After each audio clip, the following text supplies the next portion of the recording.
Alors effectivement, le titre de la conférence qu'on avait choisi et défini, c'est celui-ci, Néandertal artiste en Espagne, point d'interrogation, parce que il y a donc un peu moins de 2 ans, dans la revue Science, une équipe scientifique menée par Dirk Hoffman a publié des résultats de datation obtenus par Uranium Thorium, tendant à mettre en évidence que certaines des peintures de 3 grottes espagnoles déjà connues et découvertes avaient été, ou seraient en tout cas, attribuables à l'homme de Néandertal, ce qui était évidemment donc une nouvelle assez spectaculaire et qui a eu un très large écho dans la communauté scientifique et dans les médias, mais qui a aussi donné lieu à de nombreux débats, à des réponses au travers d'autres articles, à toute une série d'échanges qui continuent de se prolonger également au sein de conférences ou de colloques. Et donc c'est sur un peu l'état des lieux de ces débats dont je voulais revenir aujourd'hui. Et vous me parlez d'un point de vue un peu particulier, donc celui de l'archéologue, puisque moi je ne suis pas dateur, ni géochronologue, ni spécialiste de ces méthodes-là, donc je vais en parler un peu, mais je ne vais pas m'attarder véritablement dans les détails. Non, l'objet c'était plutôt de vous montrer à la fois la problématique autour de ce sujet et de manière plus générale, la problématique qui entoure le fait d'aller dater directement ou indirectement des peintures préhistoriques. Les difficultés auxquelles on peut être confronté et la façon de les affronter et la façon d'essayer de les contextualiser au mieux, ce qui était l'un des enjeux de l'une des réponses collectives que vous avez ici sur la couverture. Alors vous voyez qu'il y avait beaucoup de signataires sur cette réponse collective qui mettait en évidence plutôt des aspects archéologiques, je vais y revenir par la suite. Plus de 40 spécialistes d'art rupestre se sont réunis pour y répondre, ce qui doit certainement être une première dans l'histoire, donc ce qui en soi était aussi une autre forme d'événement plus lié à celui de la communauté scientifique, donc une réponse à laquelle j'ai contribué. Donc je vais revenir un peu sur ces différents éléments, et puis après j'espère avoir la discussion avec vous pour prolonger justement ce débat.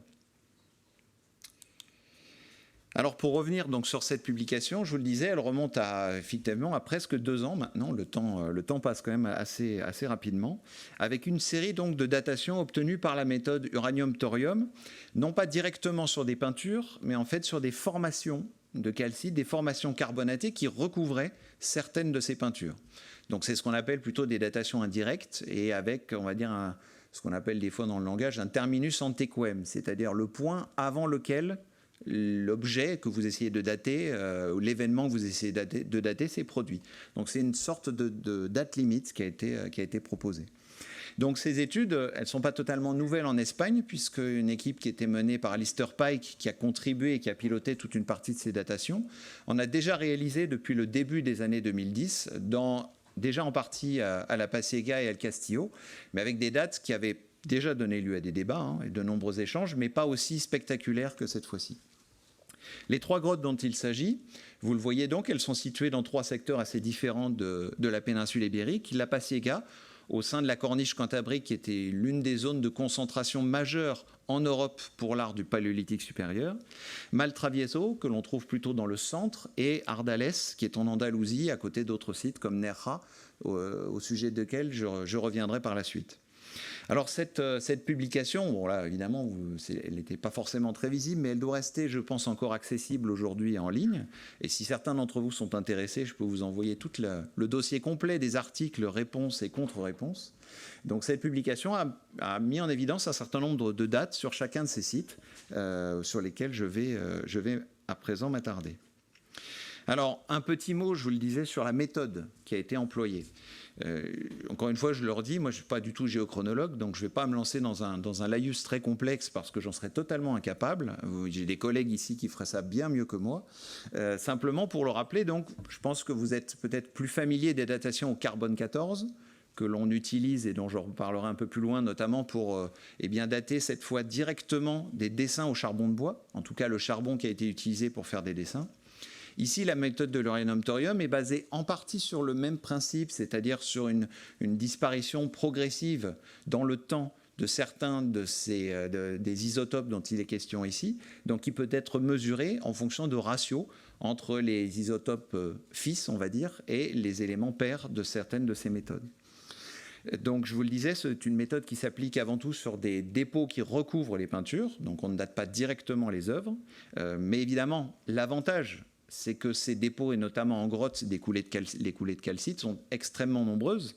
Donc ça veut dire qu'on pourrait potentiellement dater beaucoup plus de représentations qu'on ne peut le faire aujourd'hui avec le carbone 14, qui lui se limite uniquement au dessin au charbon, qui représente une minorité des œuvres dans les grottes.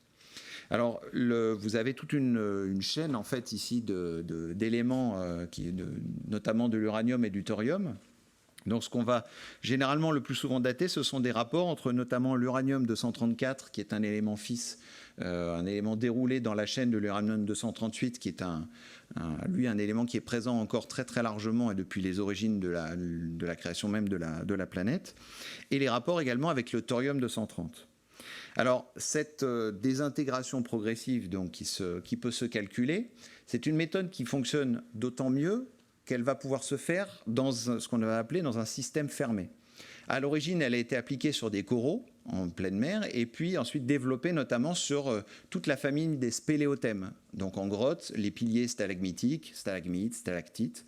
C'est notamment une méthode qui a été utilisée dans la grotte de Bruniquel, un site dont vous avez peut-être déjà entendu parler, où là vous avez eu en fait des systèmes de petites carottes qui sont littéralement creusées et prélevées, à l'intérieur desquelles cette méthode est appliquée. Et elle fonctionne donc d'autant mieux que le calcul du ratio entre les différents éléments peut se faire sans qu'il y ait eu d'intervention externe, sans une modification des ratios des rapports d'uranium ou une présence supérieure de thorium qui potentiellement peut vieillir l'âge. Donc c'est comme ça que le système fonctionne. Or, dans le cas qui nous concerne, pour les peintures préhistoriques, on ne va pas dater des formations très importantes, mais au contraire des dépôts de calcite dans des choses extrêmement fins.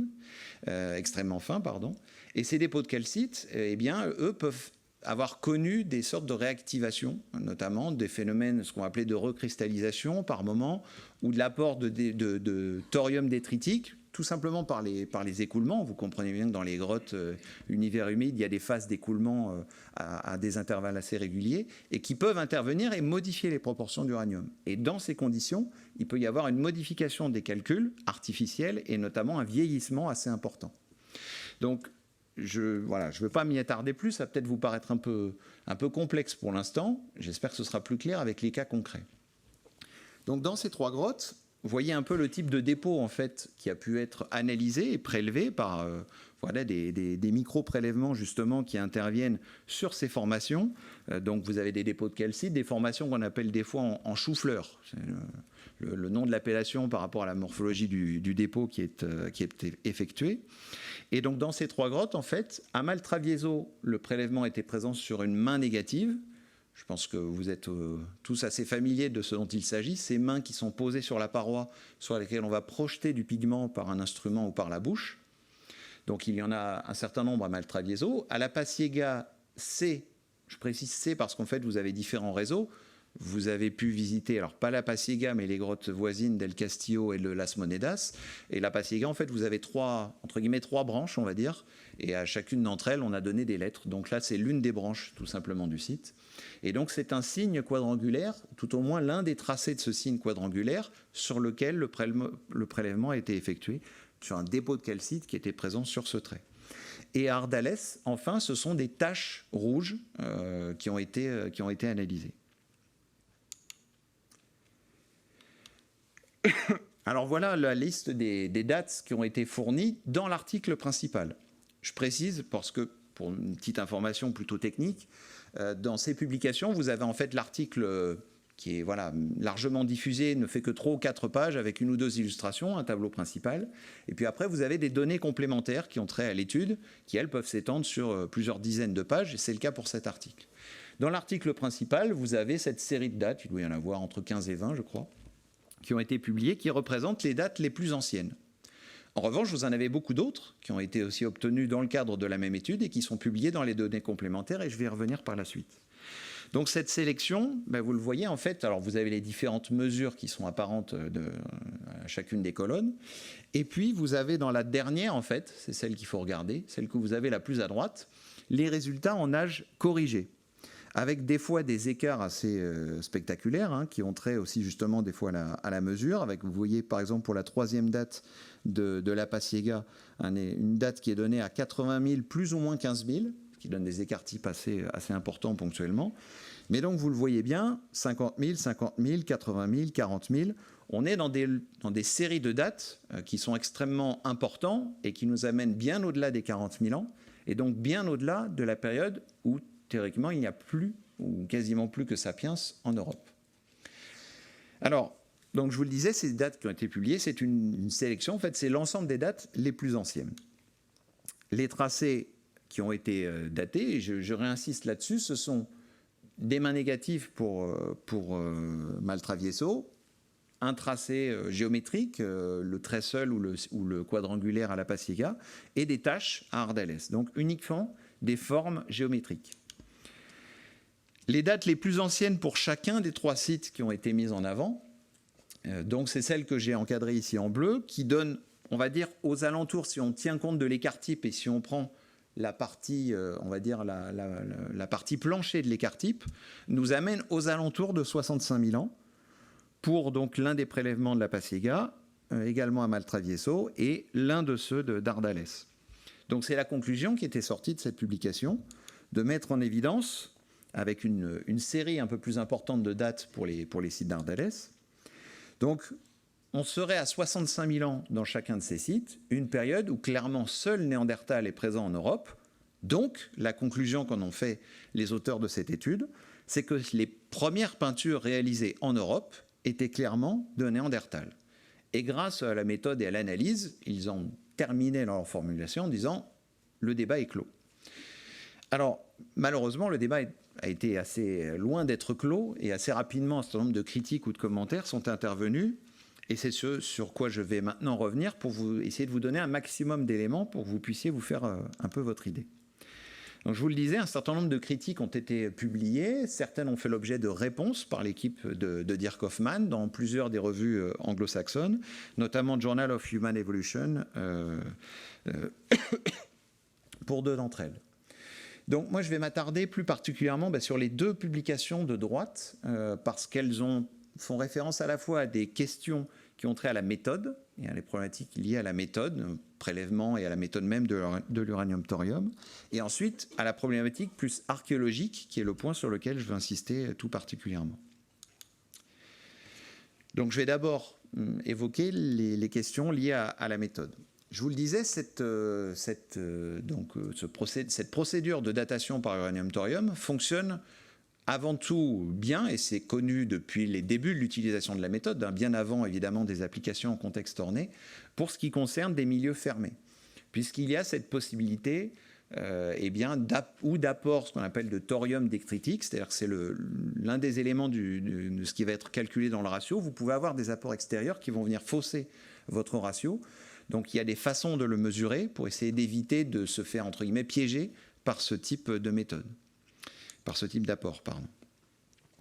Alors, un des milieux fermés, je vous en parlais rapidement tout à l'heure, c'est le cas de la grotte de Bruniquel. Cette grotte, qui est située donc dans le sud de la France, dans le Tarn-et-Garonne, elle est connue depuis les années 80-90, elle avait été découverte par des spéléologues, et il y a, je crois, 4 ans, une nouvelle étude, en fait, de nouvelles prospections ont été lancées, puisqu'on savait qu'il y avait des structures de nature un peu indéterminée, et les datations qui avaient été engagées au carbone 14 avaient donné des dates au-delà de la limite du carbone 14, c'est-à-dire au-delà de 45 000 ans. Mais on ne savait pas du tout à combien et à quelle période exactement ces formations pouvaient revenir. Donc cette nouvelle équipe menée notamment par Sophie Verheyden et Jacques Jobert a entrepris des datations par uranium-thorium sur certaines de ces formations. Vous voyez un peu ces structures qui sont en fait des stalagmites, des stalactites qui ont été cassées, aménagées en cercle. Et donc certaines d'entre elles ont fait l'objet de séries de dates avec littéralement une perforation à l'intérieur d'entre elles, notamment une perforation sur les stalagmites qui avaient repoussé par-dessus celles disposées en cercle. Donc pour avoir véritablement une date manifestement une sorte de date limite, un terminus antequem dont je vous parlais tout à l'heure. Il y a une série de dates qui ont été effectuées qui ont à peu près tous la même cohérence et qui ont donné un âge à 175 000 ans, ce qui était évidemment assez spectaculaire puisque là, elle mettait en évidence le fait que Néandertal était allé en grotte profonde, ce qui est le cas pour Bruniquel et dans un contexte très difficile d'accès, manifestement bien avant ce que l'on sait pour Sapiens et bien avant surtout ce que l'on pouvait imaginer même pour Néandertal. Donc là, il n'y a pas eu de critique particulière sur ces dates parce que les formations, justement, les stalagmites dont je vous parlais, les systèmes de carottage et la série littéralement d'approches stratifiées à l'intérieur de ces carottes ont permis de confirmer les dates qui en plus étaient toutes cohérentes sur l'ensemble des prélèvements qui ont été effectués.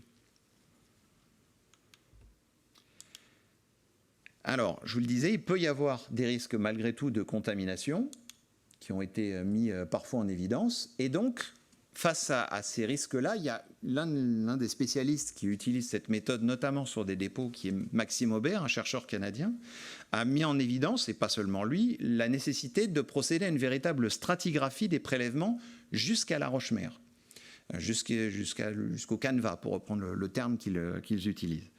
Vous avez certainement entendu parler il y a quelques semaines d'une découverte en Indonésie à Sulawesi avec une scène interprétée comme une scène de chasse qui remonterait à 44 000 ans. Donc peut-être que c'est quelque chose dont vous avez vu quelques échos dans la presse. C'était lié à des travaux menés par Maxime Aubert sur la base de ces méthodes de datation par uranium-thorium, sur des sites sur lesquels il travaille déjà depuis plusieurs années, où il a publié d'autres travaux préalables. Alors ceux que je vous montre ici, ce ne sont pas ses tout derniers travaux, mais d'autres qui remontent donc à 2014, avec, vous voyez également des datations sur main négative. Et alors surtout, ce sur quoi je voulais insister, c'était la méthode qui est employée, puisque vous avez le schéma en bas, vous avez littéralement en fait des dates qui sont effectuées sur des prélèvements qui se font étape par étape en avançant en profondeur. D'une part, donc, voilà, depuis l'extérieur, on va dire, depuis l'extérieur de la paroi, par couches successives jusqu'au niveau de la peinture, mais également en prolongeant ici avec, alors là il se trouve qu'ils ont pu identifier des spéléothèmes et des formes donc sous-jacentes, mais en tout cas jusqu'à la roche inférieure. Et vous pouvez constater que vous avez une cohérence au niveau des dates, vous avez une progression logique niveau par niveau jusqu'à celui de la peinture, et y compris des dates cohérentes après celle de la peinture, ce qui permet véritablement d'aller caler de façon assez solide justement ces manifestations, en l'occurrence cette main négative, et ce d'autant plus que ce processus il se répète à plusieurs reprises sur la même paroi avec les mêmes dates. Donc l'une des précautions qui était établie par beaucoup de chercheurs qui ont travaillé et employé cette méthode de l'uranium-thorium, c'était l'importance de pouvoir s'appuyer sur des séries de dates cohérentes et pas sur des dates isolées. Alors c'est justement le point que je voulais soulever par la suite, puisque en fait quand on regarde notamment donc là les dates qui ont été cette fois prises dans les cantabres d'une précédente étude par Dirk Hoffman, eh bien vous aviez voilà donc ce schéma des dates qui ont toutes été effectuées, et en fait de la même façon un peu que dans la dernière étude, ce qui avait été mis en avant, c'était une date à 40 000 et à 41 000. Sauf que si on prend l'ensemble des prélèvements qui ont été effectués, notamment dans les différents sites, mais à plusieurs reprises à El Castillo ou La Pasiega, on s'aperçoit que l'écrasante majorité des dates en fait, correspondent à des périodes beaucoup plus récentes. Vous avez à peu près les points de la chronologie. Et finalement, les dates les plus anciennes ne correspondaient qu'à... eh bien, vous les avez ici. Celle qui dépassait 40 000, vous en avez une sur l'ensemble de la série. Et vous aviez seulement quelques dates aux alentours de 35 000 ans. Alors, je ne vais pas m'attarder sur cet exemple parce que je vais y revenir pour d'autres dans le deuxième cas. En effet, je vous le disais, à gauche, ce sont les dates qui ont été publiées dans l'article principal, mais à l'intérieur des données supplémentaires, vous pouvez trouver tout l'ensemble des prélèvements qui ont été publiés. Si on revient sur le cas de La Pasiega, dans le cadre de cette étude, sur à peu près la même paroi, vous avez en fait une série de dates qui est présente ici. Alors voilà, j'ai essayé de vous la grossir. Donc vous avez la date à 80 000, plus ou moins 15 000, donc la barre limite à 65 000 qui est mise en évidence ici. Les deux précédentes qui en fait correspondent exactement au même prélèvement, mais vous le voyez, vous en avez toute une série autour, dont je vais vous montrer après à quels endroits elles correspondent, qui sont elles beaucoup plus récentes. Or ces éléments ont été présentés, simplement affichés et absolument pas discutés dans l'article. Or c'est quand même quelque chose d'assez étonnant, et je vous détaillerai un peu plus pourquoi tout à l'heure. C'est d'autant plus étonnant quand on doit avoir quand on a un regard d'archéologue qui considère l'ensemble de la paroi et non pas un point en particulier. Donc voilà, à peu près 11 des 14 dates effectuées à la Pacier-Gassé sont en fait entre 17 000 et même 750 ans. Donc des dates finalement relativement récentes. Donc cette série de dates cohérentes qui était tout à fait efficace pour l'analyse des sites de Sulawesi, en fait, c'est quelque chose qui manque en partie dans le cadre de l'étude de Dirk Hoffman. Et puis l'autre aspect, et là il y a de véritables débats entre les équipes scientifiques, c'est la nécessité de combiner la méthode de l'uranium-thorium avec d'autres méthodes de datation. Je vous le disais, il peut y avoir des risques de contamination extérieure au niveau de l'uranium, d'apport ou entre guillemets de lessivage des dépôts de calcite qui peuvent enlever la teneur en uranium et donc donner des valeurs relativement artificielles et forcément très vieillies. Une des méthodes qui est proposée par des équipes notamment françaises du laboratoire de sciences du climat et de l'environnement depuis le début des années 2000, c'est de croiser sur les mêmes prélèvements la méthode uranium-thorium d'une part et la méthode du carbone 14 d'autre part. Parce qu'évidemment, sur des dépôts de calcite, vous avez une part de carbone qui peut faire l'objet de la même procédure de datation au carbone 14 que pourraient le faire des dessins au charbon. Ce n'est pas les mêmes types de prélèvements, bien évidemment, mais on va dire que dans le principe, vous pouvez appliquer la même méthode. Or, ça s'est fait dans certains cas, depuis, je vous le disais, le début des années 2000. Et par exemple, dans 2 sites, je vais prendre 2 exemples dans des contextes extrêmement différents. Le premier à Bornéo et le second à Nerja, qui est un peu plus récent. À Bornéo, donc c'est une étude de 2003, qui était l'une des premières probablement où on a commencé à appliquer les méthodes de l'uranium-thorium sur des dépôts de calcite, sur des peintures. Eh bien, ils ont fait les deux. Vous avez aussi, vous le voyez, des mains négatives qui sont datées. Et sur les mêmes prélèvements, vous avez les 2 séries de dates ici. Donc vous avez un ensemble qui a été proposé par l'uranium-thorium en haut et par le carbone 14 en bas. Or, vous allez assez vite vous rendre compte de certains décalages. C'est que autant vous avez pour le premier prélèvement, par exemple, des dates assez cohérentes, entre 9 et 10 000 ans, autant pour le dernier de la colonne, bord 2, pour le carbone 14, on reste sur une phase autour de 9 000 ans, ce qui est cohérent, alors que pour l'uranium-thorium, vous observez qu'ici, on est à 27 000 ans. Donc, vous voyez le décalage qui peut se produire, ce n'est pas un décalage de quelques centaines ou même quelques milliers d'années, mais là, on peut être directement à 20 000 ans et à une date qui est 3 fois plus vieille que celle qui est obtenue par le carbone 14. Donc, les interprétations que vous pouvez en faire, forcément, elles ne vont pas être du tout les mêmes selon que vous considérez que vous êtes dans une phase, finalement, entre guillemets, de préhistoire assez récente, ou si vous êtes dans une phase contemporaine du Gravitien européen. Et pour des territoires comme ceux de Bornéo, évidemment, les implications ne sont absolument pas les mêmes. Donc, face justement à ces risques, le plaidoyer d'une partie des équipes scientifiques, c'est de combiner ces méthodes, de croiser les méthodes pour essayer d'alerter sur des risques potentiels. Alors, il y a différents aspects des mesures d'uranium-thorium qui peuvent aider à identifier des risques de vieillissement. Notamment, donc, ce sont des calculs de l'un des éléments du thorium, le thorium-232 sur le thorium-230. Alors, je ne vais pas m'étaler parce que là, ça devient sur les champs que je maîtrise moins. Mais sachez que malgré ces outils pour repérer, une partie des équipes ont jugé et continuent de juger et d'appliquer justement le croisement des méthodes de datation pour essayer de limiter et d'avertir sur les risques de dates artificiellement vieillies sur la méthode uranium-thorium. L'autre exemple, j'insiste un peu plus dessus parce que là, il se rapproche des cas qui sont concernés par l'étude de Dirk Hoffman. C'est celui de la grotte de Nerja, en Andalousie, peut-être d'ailleurs une destination future, puisque c'est une très très belle grotte, très intéressante et une magnifique région. Et dans cette grotte de Nerja, donc, il y a une équipe scientifique qui est une équipe d'archéologues qui travaille à l'étude depuis déjà de nombreuses années et qui s'est associée avec donc Edwige Pons-Branchu et Hélène Valadas du laboratoire de Gif-sur-Yvette pour lancer tout un protocole de datation. Et notamment de datation combinée entre l'uranium-thorium et le carbone 14. Alors, une partie des critiques, des fois, disent le carbone 14 sur les coulées de calcite, ça ne marche pas très bien, il y a des problèmes de carbone mort qui peuvent fausser là aussi les dates. Donc il y a des procédures qui sont prises en compte pour essayer d'intégrer ces problématiques-là. Et donc il y a eu plusieurs études, notamment l'une, pour mettre en évidence qu'on pouvait avoir des résultats très cohérents avec le carbone 14.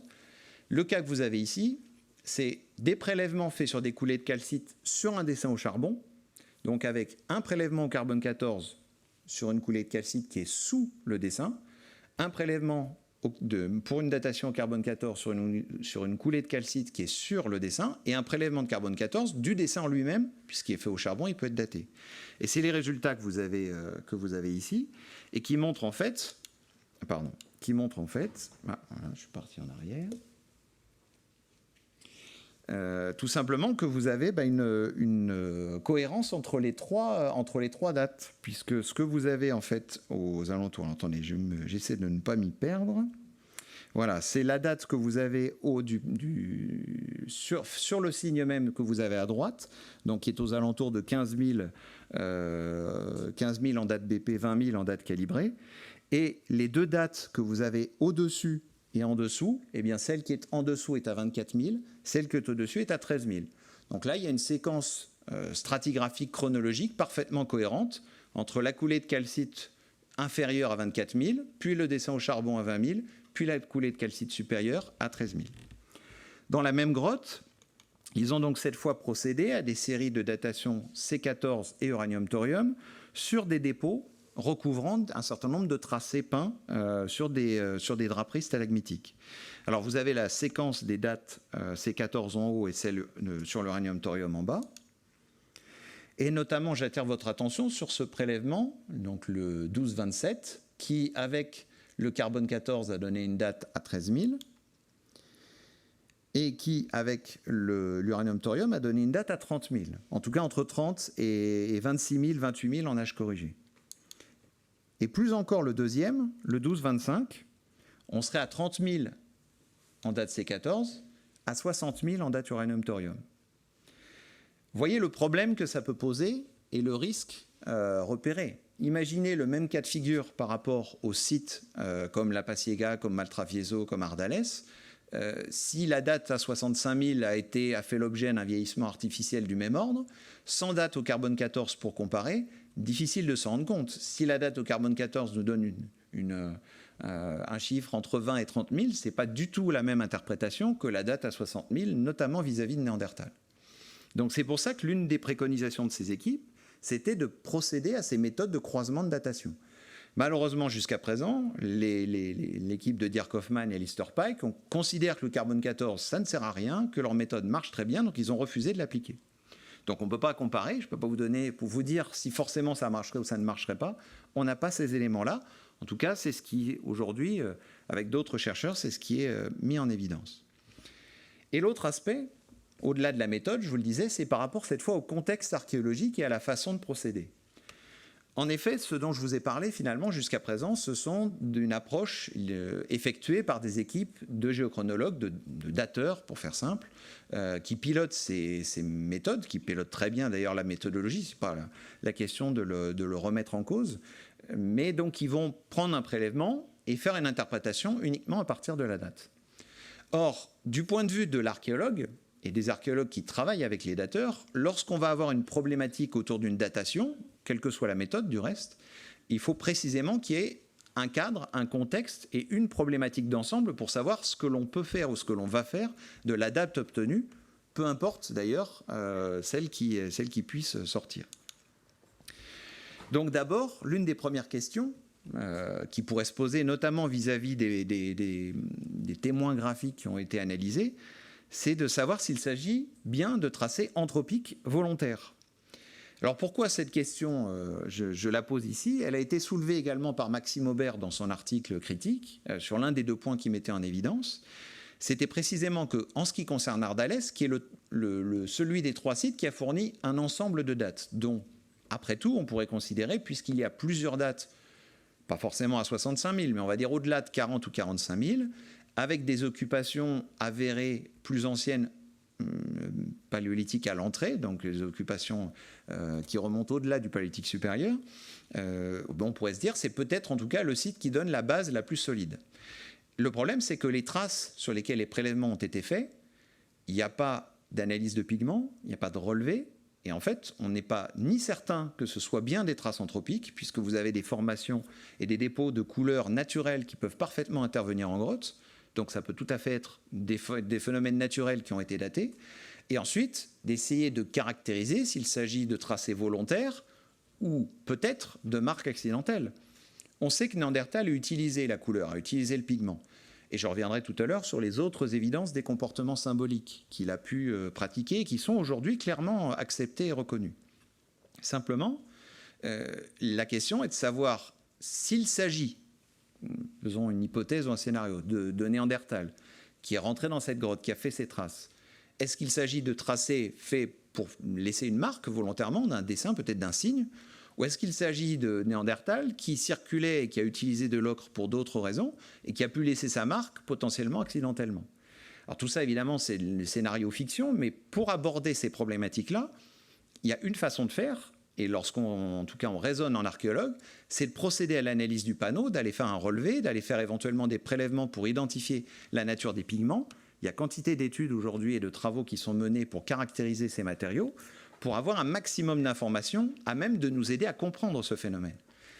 Prendre des dates sur des traces rouges non caractérisées, bon, c'est intéressant, mais d'un point de vue de l'archéologue, on peut quasiment rien en faire, en tout cas rien en interpréter de façon solide et déterminée. Donc ça, c'est un des points qui peut manquer concernant le cas spécifique d'Ardalès.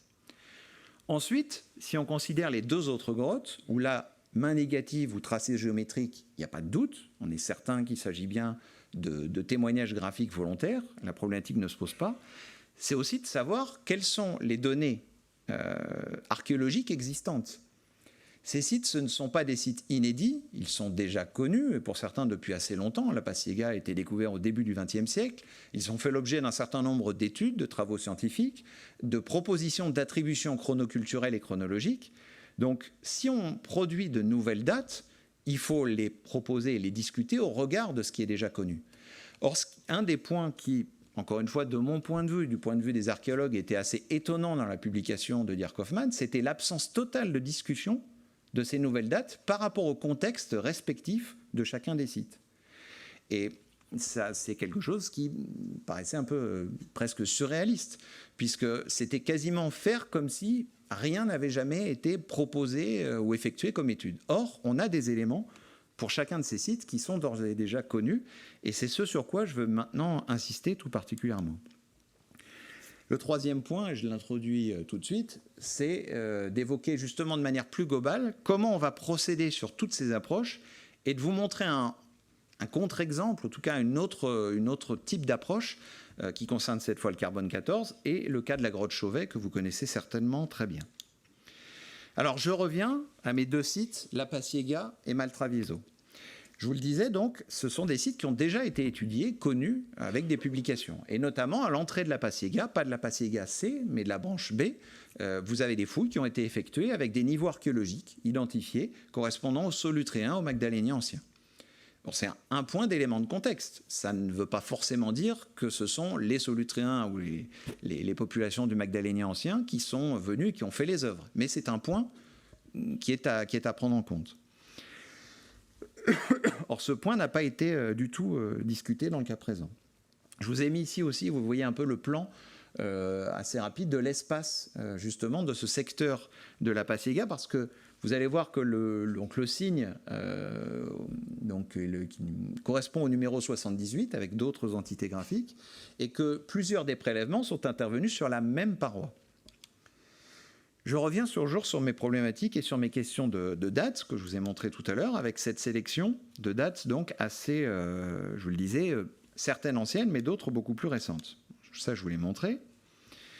De manière globale, ça c'était pour en rappel, on va dire, par rapport à ce qui est intervenu. Voilà les dates obtenues à la Paciega, toutes les dates, et voilà le schéma qui en ressort. Donc toute l'interprétation sur Néandertal est basée uniquement sur la dernière colonne. C'est la seule. Si on considère le signe même qui a été daté, voilà, là, vous avez la zone ici du prélèvement marquée avec donc la pointe de la flèche et la petite photo de détail. Donc c'est des éléments que j'ai récupérés tout simplement dans la publication, dans les données supplémentaires de leur article, donc qui ont donné cet intervalle le plus important entre 80 000 et 51 000 ans. Et puis vous le voyez, plusieurs autres prélèvements qui sont vraiment à quelques centimètres de celui présent à côté. Et voilà les dates qui sont obtenues.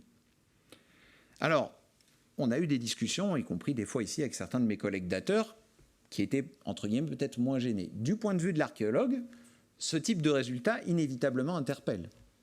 Face à cela, nous, on va dire, de manière générale, on va avoir besoin de comprendre, d'une explication. Pourquoi de tels écarts? À quelques centimètres, j'ai manifestement un dépôt de calcite qui serait daté aux alentours de 3000 et un autre voisin qui serait à 65 000. Alors, il peut y avoir évidemment des formations. Ces dépôts se forment à des périodes extrêmement régulières. Donc, il peut y avoir des intervalles, des reprises. Donc, c'est tout à fait compréhensible. Mais pour l'intégrer, la moindre des choses, c'est à ce moment-là d'effectuer une analyse géomorphologique du support, de comprendre la nature de ces dépôts et de ces formations, ce qui se fait avec des collègues qui sont spécialisés aujourd'hui dans ce domaine, et pour essayer de comprendre quelles peuvent être la nature de ces dépôts et pourquoi de telles différences. Parce que vous voyez bien qu'autour, on a donc pour chacun d'entre eux des éléments qui sont beaucoup plus récents. Et si on se projette sur des secteurs autour, donc je vous le disais, ce qui va me manquer, ou ce qui va nous manquer, c'est une analyse géomorphologique et puis un relevé. Essayer de comprendre tout simplement la nature, encore une fois, de ces tracés, y compris l'ensemble des tracés graphiques, comment ils sont intervenus, comment cela a pu se mettre en place sur la paroi par rapport à la nature même du support et par rapport à ce qui est intervenu par la suite. Donc tout ça est en fait absent de l'étude et sont des éléments qui manquent et qui ont été mis en évidence par les archéologues comme une carence d'informations pour pouvoir interpréter ces données de datation. Et si on se projette autour de ce signe, eh bien on a à nouveau d'autres datations, d'autres prélèvements dans la même étude, avec, vous le voyez, des dates qui vont osciller entre 1000 ou 2000 et jusqu'à 17 000 ans. Et si vous prenez les deux photos du bas, alors je suis désolé, malheureusement la qualité est assez médiocre, mais vous avez, voilà, vous avez en fait un autre signe quadrangulaire cloisonné qui est présent ici, et un second, vous voyez un peu mieux sur le côté, qui sont de la même famille que le signe que je vous ai présenté précédemment. Et sur chacun d'eux, eh bien, les dépôts de calcite sont clairement holocènes, entre 5000, 6000, 7000 ans. On est sur la même paroi, face au même type de signe, et on a des écarts d'âge de 50 ou 60 000 ans. Ça, clairement, ça a besoin d'être discuté, d'être justifié, d'être expliqué. Or, sur tous ces points-là, aucun élément dans l'article proposé ne permet d'apporter de réponse ou des éléments de compréhension. Or, pour aller plus loin dans ce cas de figure, je vous le disais, quand on considère le contexte archéologique, pour appréhender une datation, pour appréhender une œuvre, quelle qu'elle soit, on considère le contexte archéologique du site, mais on considère aussi le contexte archéologique global qui est déjà connu des recherches scientifiques actuelles. Ce motif de la Pacier-Gassé qui a été daté, c'est ce qu'on appelle un signe quadrangulaire, notamment un signe quadrangulaire cloisonné. Vous en avez certainement vu quand vous avez visité El Castillo tout particulièrement, pas Las Monedas, mais vous en avez vu ici. Et si vous avez visité également peut-être le musée d'Altamira, je ne sais plus s'il était à votre programme, mais vous avez pu également en voir des reproductions de ce même type de signes et de motifs. Ce sont des signes extrêmement présents sur la corniche cantabrique, dans ce secteur central des Cantabres. On a aussi quelques exemples de nature un petit peu différente en Dordogne, notamment à Lascaux. Et donc tous ces signes qui sont présents dans ces sites, eh bien, ils ont fait l'objet de propositions d'attributions chronoculturelles tout au long du XXe siècle. Des attributions qui sont à peu près communes, associées aux Solutréens, aux Magdaléniens anciens. Et deux d'entre eux ont directement, on va dire, de manière associée, fait l'objet de datation, puisqu'ils ont fait au charbon de bois, donc ils ont été datés au carbone 14. À Altamira, on a une date carbone 14 calibrée qui est à 19 000 ans. À Las Chimeneas, il s'agit en fait d'un tracé noir et d'un cervidé qui sont sur le même panneau sur lequel vous avez ces signes, et on a aux alentours de 17 000, et la deuxième date est un peu plus ancienne, proche de celle d'Altamira. Donc encore une fois, jusqu'à présent, de manière générale, ces signes quadrangulaires cloisonnés sont attribués à peu près aux populations, aux cultures solutréennes ou magdaléniens anciens, pour l'ensemble de la corniche cantabrique. Cette nouvelle date, évidemment, à la Pacier-Gassé, d'un signe qui est associé avec tous les autres, elle détonne, et donc elle nécessite de pouvoir être expliquée ou discutée. Ça n'a pas été le cas. C'est pour ça que les archéologues, face au risque de la méthode d'une part, et à tous les éléments du contexte archéologique d'autre part, quand il n'y a une seule date, en tout cas un prélèvement sur ce signe, sont quand même assez dubitatifs, on va dire, sur la validité et l'assurance de la validité de l'ancienneté de cette date. De plus, on a d'autres cas de figure, puisque ce quadrangulaire, ça vous l'aura peut-être échappé, mais je vais remettre le relevé après, à la Pacier-Gassé, à l'intérieur de ce grand quadrangulaire, vous avez des représentations animales qui ont été clairement inscrites dans ce signe. Or, là, il n'y a pas de datation dans l'étude sur des représentations animales qui remonteraient aussi à 65 000 ans. Or, des associations signes quadrangulaires et animaux ont été identifiées, notamment à la Lascaux, à la Paciega, à Gabiou ou à Cosquer, d'autres sites sur lesquels on a là aussi ou des datations directes ou des attributions qui remontent aux alentours du Solutrien et du Magdalénien ancien.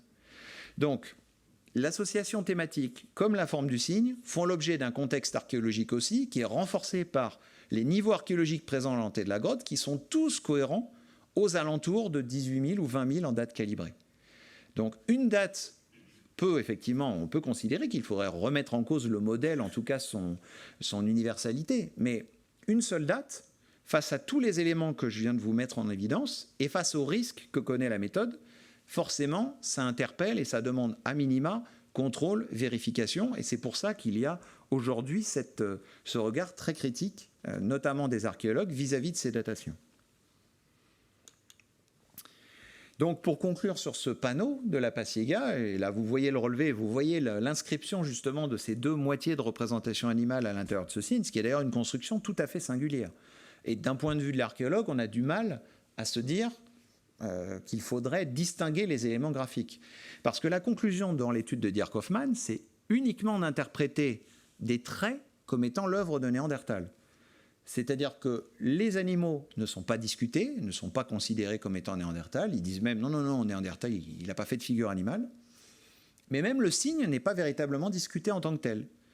Alors, que faut-il en conclure? Néandertal serait venu il y a 65 000 ans, aurait fait un trait rouge, et puis Sapiens serait venu 40 000 ans après, aurait complété le trait pour en faire un signe dans lequel il aurait mis des animaux.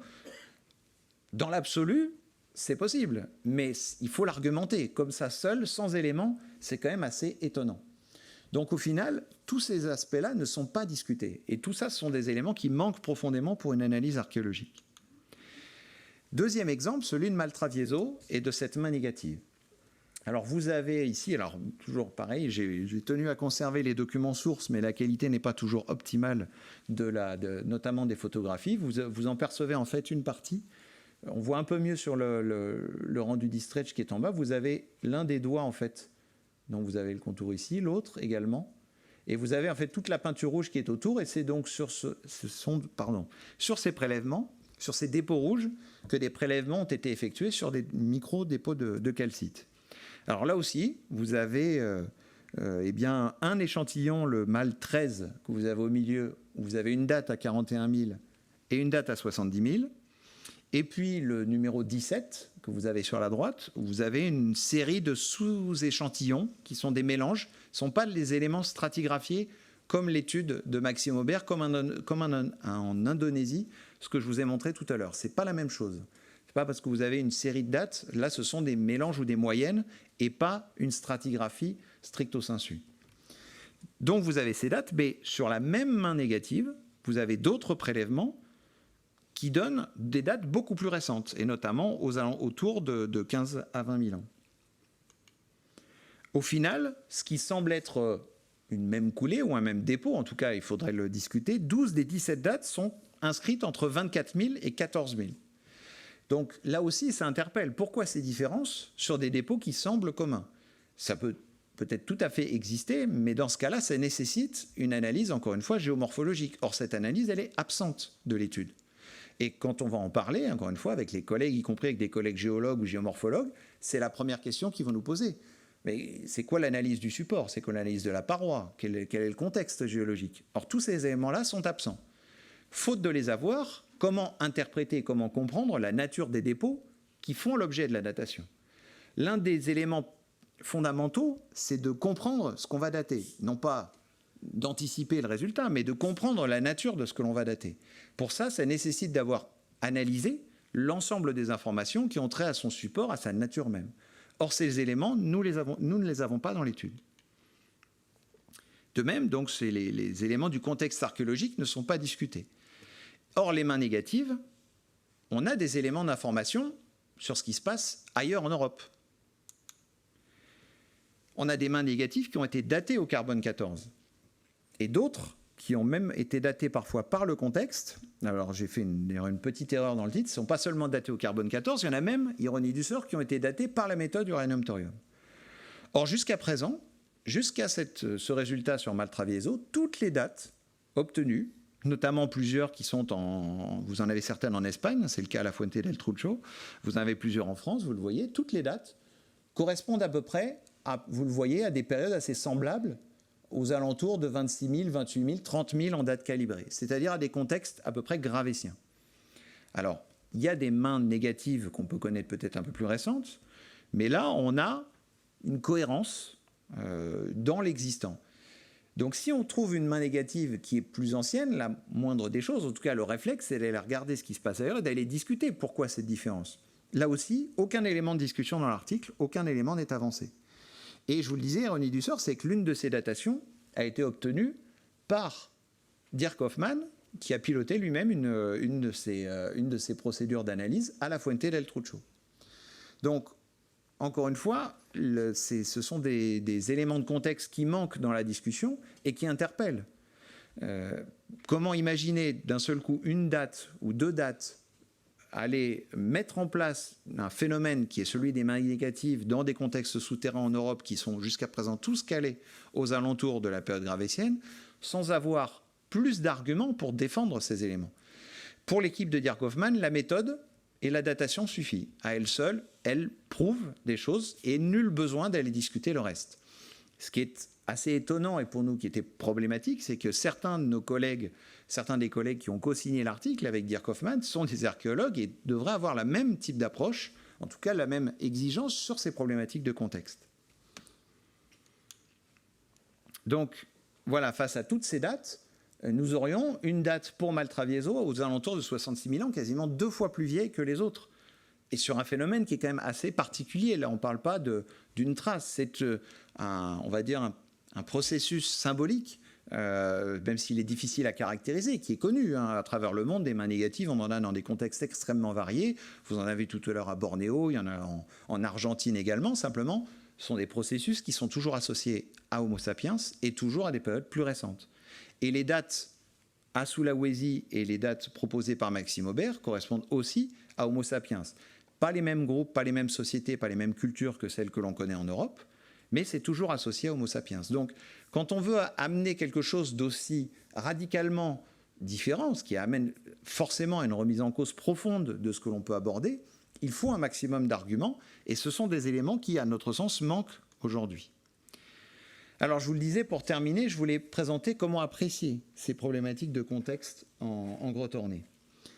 Et je voulais prendre non pas un contre-exemple, mais vous donner un autre exemple de la façon dont on va aborder ces questions de datation face à un contexte global à travers celui de la grotte Chauvet.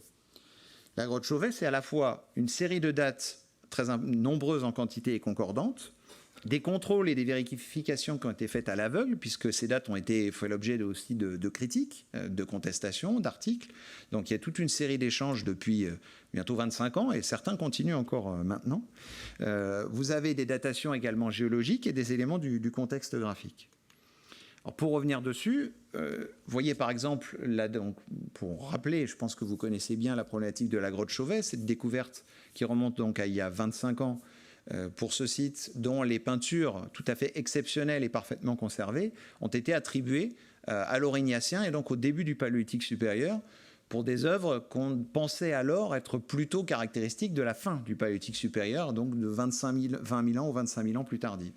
Donc ça a été notamment sur ce point, on va dire un choc en termes de découverte. Et depuis 20 ans, les études se poursuivent, et elles continuent actuellement, à travers toute une série d'analyses menées par l'équipe interdisciplinaire qui travaille dans ce site. Et donc, vous avez notamment toute une série de datations, carbone 14, fait sur des charbons, à la fois des charbons récoltés sur le sol, des dessins au charbon, et également sur des ossements d'ours des cavernes. Donc, au total, vous allez avoir au moins une centaine d'échantillons, je crois qu'il y a plus de 250 dates, des contrôles, des dates, les mêmes objets ont été redatés et confrontés par plusieurs laboratoires en Europe à l'aveugle, sans connaître les résultats des études voisines, et ont amené une publication de synthèse il y a 3 ans, qui ont confirmé 2 grandes phases d'occupation, l'une aux alentours de, on va dire, entre 39 000 et 34 000 en date calibrée, une deuxième un peu plus récente. Et vous avez même eu également des datations au carbone 14. Donc voilà à peu près la répartition. Vous pouvez voir ici. Je ne vais pas m'y attarder, c'est pas fondamental. C'est des choses que vous pouvez retrouver là aussi dans des articles. Simplement pour vous dire que ce sont à la fois donc des éléments du contexte qui ont été datés et les dessins en eux-mêmes. Et là, toutes les dates fournissent, vous le voyez, ces 2 grands blocs de datation, ces 2 grandes séries de dates. Donc sur 2 phases de fréquentation de la grotte. Alors il y a après encore des discussions pour savoir quelles peintures sont notamment associées avec la première ou la seconde phase, mais en tout cas clairement ces éléments sont tous très cohérents et très concordants. Là on n'est pas sur 1 ou 2 dates isolées, on est sur des dizaines et des dizaines de dates sur toute une série d'objets ou de matériaux très différents. Avec ces datations, il y a une deuxième, on va dire une deuxième famille d'études qui portent justement sur le contexte géologique, sur la géomorphologie du site, et qui ont porté entre autres sur la fermeture du porche de la grotte, c'est-à-dire la date après laquelle personne, homme ou même grands animaux, n'est plus jamais rentré jusqu'aux inventeurs il y a 25 ans. Et là aussi, donc, vous avez pu avoir une série de dates. Alors, j'ai déjà un peu rallongé, donc je ne vais pas m'y attarder, mais simplement, vous le voyez, ces dates, elles ont permis, et ces études, pardon, ont permis de mettre en évidence que la dernière phase de fermeture du porche remontait à au-delà de 22 000, 23 000 ans en date calibrée. Donc, ça ne veut pas nécessairement dire qu'à 25 000 ou même à 30 ou à 28 000, vous avez encore des populations ou des personnes qui rentraient, mais en tout cas, c'est un élément supplémentaire qui est cohérent avec les dates de la fréquentation qui sont plus anciennes que celles de la fermeture du porche. Donc c'est venu, entre guillemets, confirmer ou être un élément supplémentaire pour avérer la fréquentation aurignacienne et peut-être gravétienne, et non pas magdalénienne, comme certains continuent encore à l'avancer. Et puis enfin, le dernier argument, il est venu de l'étude même des représentations. Puisque c'est notamment ces figures de félins, de mammouths, de rhinocéros qui a semblé tout à fait exceptionnelles au moment de leur découverte, eh bien, des analyses de leurs traits graphiques, de leurs traits stylistiques comparés avec l'art mobilier du Jura souabe, par exemple, qui est donc dans l'ouest de l'Allemagne. Cet art mobilier sur ivoire tout à fait remarquable qui a été découvert dans 2 vallées de l'Ar et de l'Alor, où vous avez plusieurs dizaines d'objets faits en os ou en ivoire qui sont datés par leur contexte archéologique, et tous sont datés à des périodes aurignaciennes correspondant à la phase ancienne de Chauvet. Or, vous le voyez avec cette tête de félin, les caractères stylistiques et les ressemblances sont particulièrement frappantes, et ça s'identifie sur d'autres aspects, notamment sur la correspondance thématique, puisqu'on a à peu près les mêmes thèmes représentés sur les parois de Chauvet et sur ces objets en ivoire du Jura souabe. Donc une cohérence et une logique archéologique à travers d'autres sites qui s'est confirmée par la suite, puisque soit de nouvelles découvertes, soit de nouvelles dates sur des sites déjà connus sont venus confirmer ces cohérences de Chauvet avec, par exemple, ce site de la Baume-Latronne qui se trouve un peu au sud de Chauvet, dont une date effectuée sur un charbon, vous le voyez, a donné 38 000 en date calibrée. Cette nouvelle galerie de la grotte d'Alchéry dans le nord de l'Espagne, de la même façon, a donné une date aux alentours de 39 000 en date calibrée, avec des thématiques équivalentes là aussi à celles de Chauvet, ou encore le site de Coliboaia en Roumanie, découvert il y a 10 ans, et dont les dessins au charbon de rhinocéros, de mammouth, ont confirmé là aussi une période assez ancienne. Donc ce que je vais vous montrer, c'est que le raisonnement archéologique, il va s'appuyer sur quantité d'informations, et la conclusion et l'interprétation, elle va être d'autant plus solide qu'elle va précisément pouvoir croiser toutes ces informations, des datations directes, du contexte archéologique, des analyses graphiques, qui vont être cohérentes et concordantes pour affirmer l'ancienneté de la grotte Chauvet. Alors, en conclusion, je voulais simplement revenir sur une problématique un peu plus générale. On a, depuis 1 an et demi, dans le cadre de ces discussions, entendu des fois des débats un peu vifs, et ceux qui critiquaient les dates et l'interprétation Néandertal, presque, je ne vais pas dire se faire traiter de raciste, mais en tout cas dire finalement vous êtes contre Néandertal. Il n'y a pas de parti pris ici, il n'y a pas de jugement, et il n'y a surtout aucun jugement de valeur vis-à-vis de qui que ce soit. Il y a juste une problématique de savoir que faire de ces éléments comment les appréhender dans leur contexte archéologique et comment ne pas en tirer des interprétations exagérées ou trop rapides, alors que tous les éléments ne sont pas nécessairement concordants. Aujourd'hui, on a des informations sur ce que font Néandertal et Sapiens en termes d'activité et de production symbolique.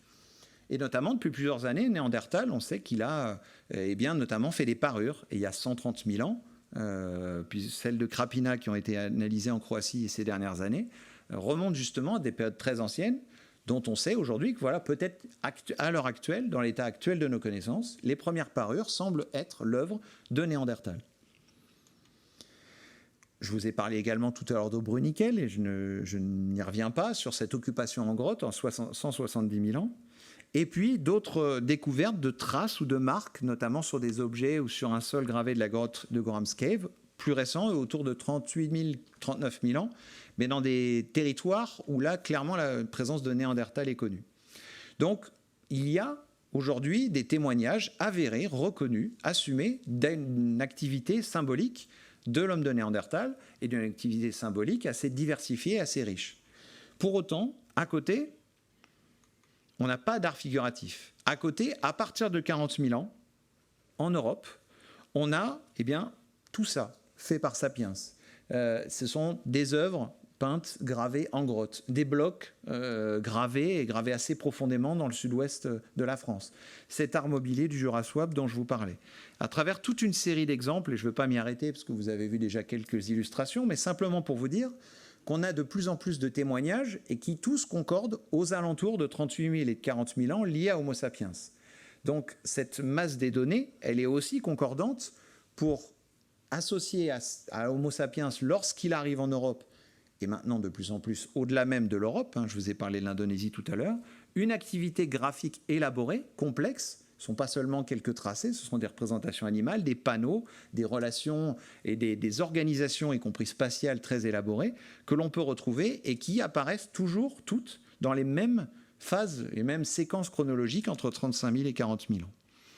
De plus, on sait qu'on a une diversification des matériaux utilisés pour la parure par Homo sapiens, ou bien encore l'utilisation d'armes en matière dure d'origine animale.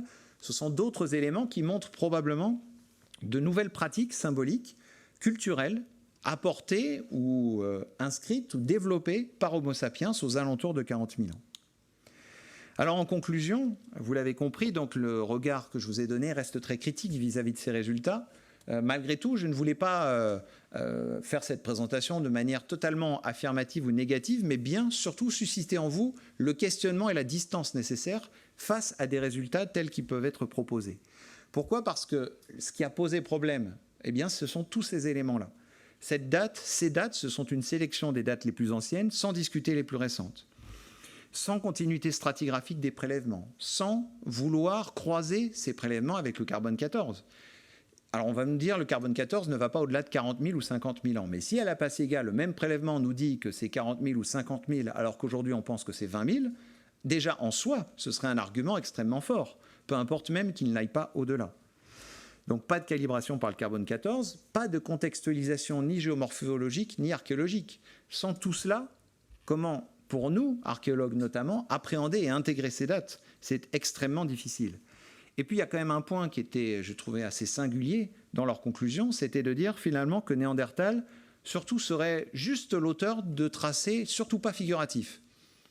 Donc les auteurs veulent d'un côté dire, oui, Néandertal a fait de l'art, mais bon, il n'a quand même pas fait des animaux.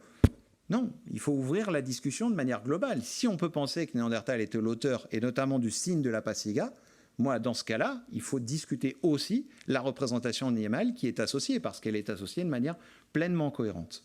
Donc tout cela montre, je pense, les limites de cette publication et qui font qu'à ce stade, pour moi, ce ne sont des éléments pas assez convaincants. Peut-être que si on refait cette discussion dans 2 ans, dans 3 ans, dans 4 ans, avec de nouvelles dates, avec de nouveaux éléments de contexte, à ce moment-là, nos conclusions seront amenées à changer. Mais en l'état actuel, ça reste assez critique. Surtout, je pense qu'il faut raisonner de manière plus globale. Il y a une sorte, chez certains des auteurs notamment qui défendaient cette étude, une sorte d'obsession de vouloir défendre à tout prix le fait que Néandertal puisse avoir fait exactement la même chose que Sapiens. Mais ce n'est pas ça l'enjeu. Encore une fois, il n'y a pas de jugement de valeur dans les productions graphiques ou symboliques des uns ou des autres.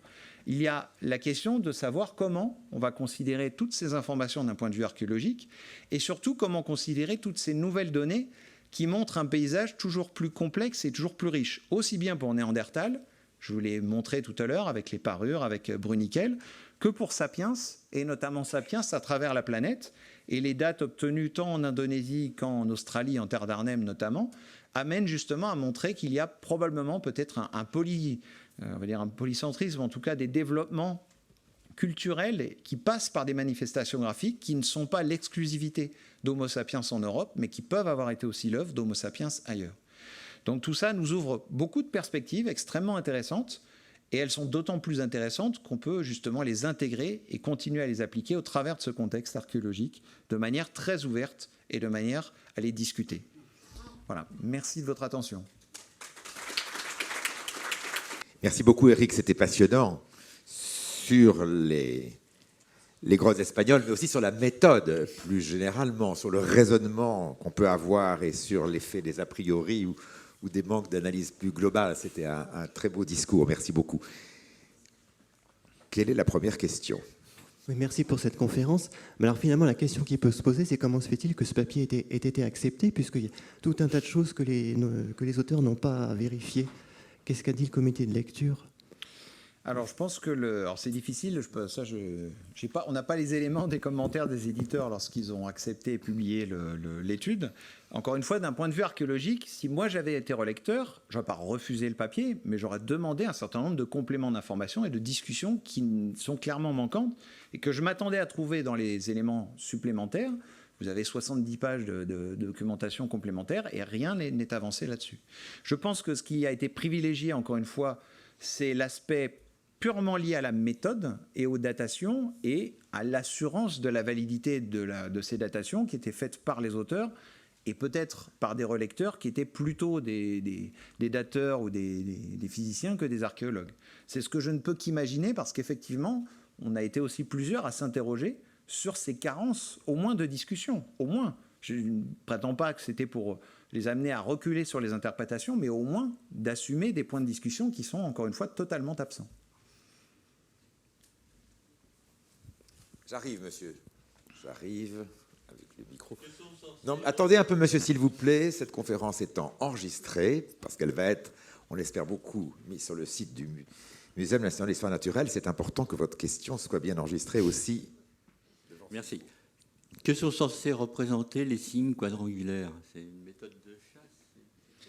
Alors, là, l'interprétation des signes, c'est une problématique assez complexe. Je serais bien en peine et je n'éviterais même de me risquer à vous donner un sens ou une interprétation à des formes qui, effectivement, ont été dénommées comme ça par on va dire, essayer de le faire de la façon la plus neutre possible et par la référence géométrique que cela évoquait chez nous. Mais on n'a pas d'idée de sens ou de signification. Là, en revanche, ce qui est apparu, je vous le disais, c'est que ce type de motif, qui est déjà assez élaboré, est surtout présent, en tout cas de cette façon, sur ce territoire de la Corniche cantabrique. Et aux alentours, en tout cas c'est tel que cela a été interprété archéologiquement parlant, aux alentours de 20 000 ou 18 000 ans. C'est-à-dire que ça correspondait un peu à ce que André Leroi-Gourhan avait appelé des marqueurs territoriaux, voire des marqueurs ethniques, à l'image des signes tectiformes que l'on peut trouver par exemple au Magdalénien autour des Eisi, c'est-à-dire des motifs géométriques élaborés qu'on va de manière quasi exclusive, ou en tout cas hyper répétitive, retrouver dans un même territoire au sein de plusieurs grottes. Et cela, c'est tout à fait le cas pour ces signes, notamment en Espagne, de par à la fois la diversité, en tout cas non pas la diversité, mais la complexité de leur mode de cloisonnement. On a eu l'occasion de faire une analyse statistique là-dessus avec des collègues il y a quelques années pour mettre ça en évidence. La récurrence justement d'un certain nombre de modes de composition qui les structurent et aussi la récurrence de modes d'emplacement dans la grotte. C'est-à-dire qu'ils vont avoir tendance à suivre un peu les mêmes logiques de répartition spatiale, ce qui est une autre façon de les identifier et de les distinguer par rapport aux autres. Donc leur sens profond, il nous échappe totalement. En revanche, que ce soit un marqueur propre à ces populations-là, c'est quelque chose d'assez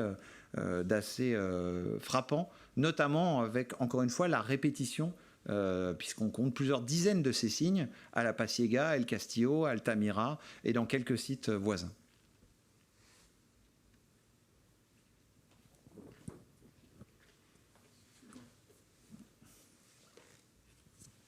En fait, moi, ce que je pense, c'est qu'il suffit simplement de dater en fait le trait, tout simplement. Enfin, on peut avec d'une autre façon, d'une autre méthode, et comme ça, au moins, on aura effectivement quand même un cursus. Si c'est 25 000, si c'est 30 000, et puis voilà quoi. Enfin, aujourd'hui, faut aller au-delà, et puis voilà, on le saura quoi.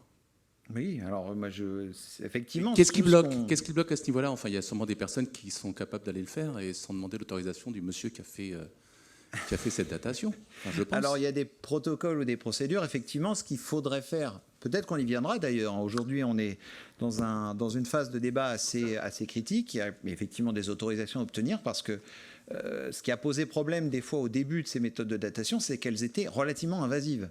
C'est-à-dire que pour prélever une quantité suffisante de matière pour pouvoir faire l'analyse, et la même problématique s'est posée et continue de se poser des fois pour les datations carbone 14, simplement on a affiné la méthode, ce qui fait qu'on a de moins en moins besoin d'une grande quantité de prélèvements. Pour ces dépôts, les premiers intervenus dans les débuts des années 2010 à El Castillo, voilà. Je ne sais pas si vous l'aurez montré lors de la visite, mais en tout cas, moi, j'ai eu l'occasion de le revoir après. Et vous avez des pastilles comme ça, en plein sur des représentations, sur des peintures, sur l'un des plafonds. C'est assez marquant. Donc, quand on va le faire, il faut être sûr que ça puisse servir à quelque chose. Mais très probablement, effectivement, ce qu'il faudrait, c'est pouvoir soit, les prélèvements certainement sont plus du tout utilisables en l'état, mais choisir de nouveau, essayer d'avoir une forme de concordance. Peut-être une approche comme à Chauvet, c'est-à-dire plusieurs laboratoires différents qui procèdent aux mêmes datations avec uranium-thorium d'un côté, carbone 14 de l'autre, chacun de son côté, et on croise les résultats, et comme ça, on aura, du point de vue géochronologique, plus d'éléments. Ça, c'est certain, du point de vue de la méthode.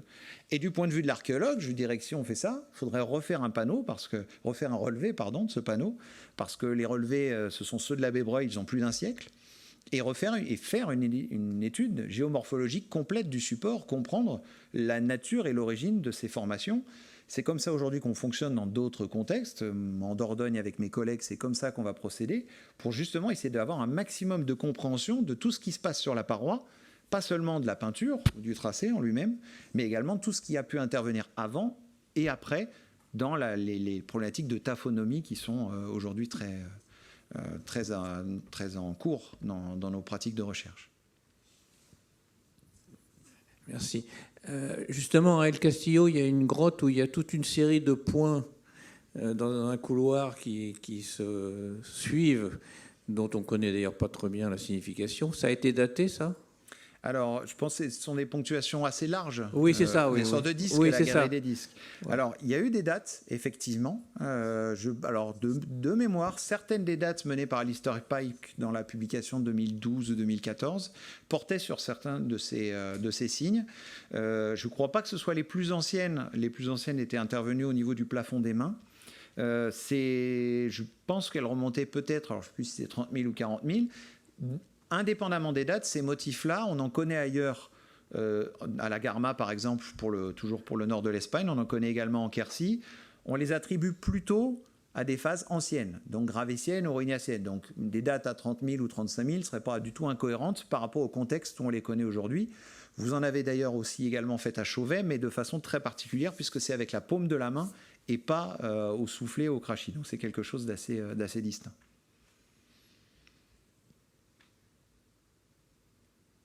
Autre question? Merci. Ne peut-on pas s'aider des autres produits de dégradation de l'uranium pour obtenir une méthode différentielle? Je pense au radium ou au plomb, qui pourraient ne pas polluer l'endroit de la même manière. Alors, est-ce que le rapport, par exemple, thorium-radium, donnerait les mêmes valeurs? Alors là, je vais éviter de m'aventurer sur des terrains qui me sont plutôt étrangers, donc je ne vous donnerai pas de réponse définitive là-dessus. De ce que j'en connais, il y a des méthodes de datation uranium-plomb qui sont utilisées, mais sur d'autres contextes et a priori ne sont pas du tout exploitables avec le type de dépôt, encore une fois, que l'on a ici. Je sais simplement donc qu'il y a des contrôles extrêmement étroits sur les proportions de thorium qui interviennent. Alors, les collègues qui font ça pourraient vous répondre bien mieux que moi sur les protocoles qu'ils utilisent pour essayer véritablement de cadrer au mieux la méthode.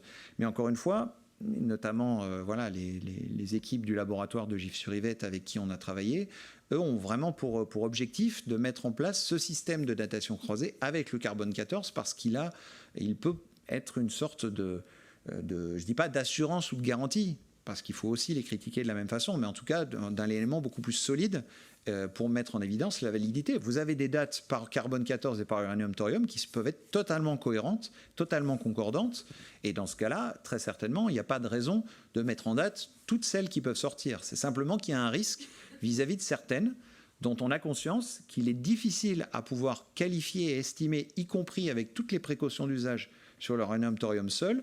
C'est pourquoi le croisement avec le C14 offre une plus grande opportunité on va dire, de sécurité sur la date et sur leur interprétation. Il me semble qu'à Chauvet, il y avait eu une différence de datation entre le tout début de la découverte et puis quelques années après, qu'il y avait même eu des mini-polémiques. Alors, est-ce que c'était une histoire aussi de méthode ou Alors, il y a un peu les deux. Effectivement, alors Chauvet, il y a une longue histoire à de nombreux points de vue. Il y a un peu les deux, puisque effectivement, l'un justement des enjeux de l'étude qui est paru il y a 3 ou 4 ans, je crois, c'était d'essayer de finaliser toute une série de protocoles et de discussions qui étaient en cours depuis les premières datations. Puisqu'il y avait eu quelques datations sorties au carbone 14 qui, à ce moment-là, étaient plutôt cohérentes dans une phase la plus ancienne, qui devait remonter à, je crois, à 34 000 en date non calibrée à l'époque. Donc elles ont donné lieu effectivement à un certain nombre de critiques, alors de deux ordres. Il y en a qui critiquaient soit la méthode ou le protocole, d'autres qui avaient l'air de dire quasiment qu'une datation faite par un laboratoire français sur une découverte française, c'était peut-être un peu arranger les choses pour défendre la valeur du site. Il y a eu des critiques, alors d'ailleurs assez amusantes des fois, puisque certains des auteurs qui ont le plus critiqué les dates de Chauvet en disant c'est pas possible que ce soit aussi ancien, ça doit être plus récent, sont parmi les auteurs qui défendent aujourd'hui les dates anciennes de Néandertal. Donc ça donne des situations assez cocasses en colloque, je ne vous le cache pas.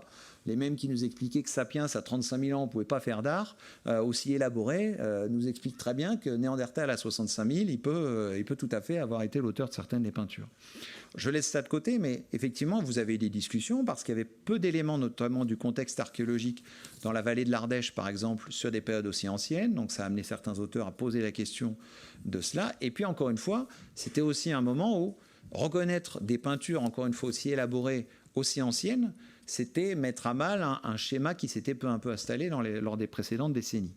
Ceci étant, pour valider, il y a eu effectivement ces nouvelles séries de dates, et donc vous avez aujourd'hui ce schéma qui montre non pas effectivement une seule phase de fréquentation, mais manifestement deux, entre une période la plus ancienne, aurignacienne, et une deuxième qui serait au début du Gravétien, et qui là clairement est quelque chose de très solidement mis en place, avéré, et j'espère que je vous l'ai montré, en tout cas confirmé par tous les autres types d'informations. L'un des enjeux aujourd'hui, c'est plutôt d'essayer de savoir pour l'ensemble des peintures, est-ce qu'elles sont plutôt de la première phase ou est-ce qu'il y en a aussi une partie de la deuxième phase. Pour la première, c'est sûr, puisqu'on a des datations au charbon sur des dessins qui sont faits, et il n'y en a pas de dessin au charbon de la deuxième phase. C'est pour ça que là-dessus, les discussions continuent d'avoir lieu et les débats continuent d'avoir lieu.